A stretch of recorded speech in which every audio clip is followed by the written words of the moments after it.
Simak update klasemen Grup A Piala AFF U19 2024 usai menggelar matchday pertama, Rabu, tanggal 17 Juli tahun 2024, hari ini. Pucuk klasemen Grup A Piala AFF U19 2024 secara resmi sementara berhak dipegang Timnas U19 Indonesia. Kemenangan telak atas Filipina pada laga pertama membuat Garuda Muda mengambil alih puncak klasemen. Bertanding di Stadion Gelora Bung Tomo, Timnas U19 Indonesia menciptakan suasana pesta 5 gol tak berbalas. Pada babak pertama, tim asuhan Indra Syafri bahkan sudah mampu menciptakan 4 gol ke gawang Filipina. 4 gol Timnas U19 Indonesia pada paruh pertama bersumber dari Arliansyah Abdul Manan, 13, Kadek Arel Piatna, 29, dan Bres Iqbal Gwijangge, 22-43. Pada babak kedua, skuad Garuda Muda mampu menambah 2 gol untuk menyempurnakan kemenangan di laga pembuka. 2 gol Garuda Muda di babak kedua berasal dari 2 pemain berbeda, Arliansyah Abdul Manan, 50, dan Jens Raven, 87. Setengah lusin gol yang diciptakan pemain Timnas U19 Indonesia ke gawang Filipina membuat Garuda berpesta. Kemenangan 6 gol tak berbalas akhirnya membuat Timnas U19 Indonesia berhak mendapatkan 3 poin. Raihan 3 poin dengan catatan surplus 6 gol otomatis membuat Garuda Muda mengambil alih puncak dari Timor Leste. Sebelum Timnas U19 Indonesia menjalani laga perdana lawan Filipina, posisi puncak grup A memang dipegang Timor Leste.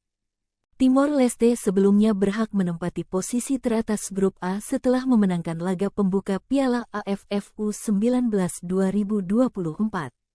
Melawan Kamboja pada sore harinya, Timor Leste menang 3-2 atas Kamboja untuk mengklaim 3 poin di laga perdana. Kemenangan tersebut sempat membuat Timor Leste menguasai pucuk klasemen, sebelum akhirnya diambil Garuda Muda. Pada laga berikutnya, Timnas U19 Indonesia akan bertemu Kamboja pada Sabtu, tanggal 20 Juli tahun 2024, jam 19.30 waktu Indonesia Barat. Sementara pada laga lainnya di hari yang sama, Timor Leste akan saling bentrok dengan Filipina yang dibantai Timnas U19 Indonesia di laga perdana. Bermain di depan pendukungnya sendiri di Stadion GBT, Timnas U19 Indonesia tampil menekan pertahanan Filipina. Pada babak pertama ini, Indra Syafri masih menyimpan beberapa pemain abroadnya seperti Welber Jardim, Jens Raven hingga Mesal Hamzah Basier Osman. Pada menit kelima, Mufli Hidayat mendapatkan kartu kuning atas tackle kerasnya.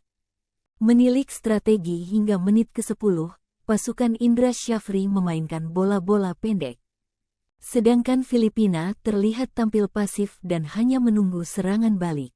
Serangan Indonesia akhirnya bertubi-tubi akhirnya berbuah hasil. Lewat serangan dari sisi kiri dari Doni Tripamungkas berhasil diteruskan oleh Arliansyah Abdul Manan, 12. Gol Abdul Manan membuat Indonesia unggul sementara 1-0. Pada menit ke-17, Indonesia mendapatkan peluang tendangan bebas tepat di depan kotak 16. Nahas, Donitri yang menjadi eksekutor gagal memanfaatkan peluang itu. Tendangannya membentur pagar betis. Menilik statistik menit ke-20, Filipina belum sekalipun menebar ancamannya. Di sisi lain, Indonesia unggul penguasaan bola sebesar 75% hingga menit ke-20. Kembali, Indonesia berhasil menambah pundi-pundi golnya menjadi 2-0, 21. Lewat umpan terukur dari Mufli Hidayat, Iqbal Gwijangge berhasil menyundul bola untuk merobek jala gawang Filipina. Tak mengendorkan serangan, Indonesia kembali menambah pundi-pundi golnya menjadi 3-0. Gol ketiga Indonesia lahir lewat sundulan Kadek Arel Piatna setelah memanfaatkan skema tendangan sudut 29. Di sisa 10 menit akhir babak pertama, Indonesia terlihat mengendorkan serangan. Meski demikian, Filipina belum juga menciptakan peluang hingga menit ke-40. Di sisi lain, Indonesia malah kembali menambah golnya menjadi 4.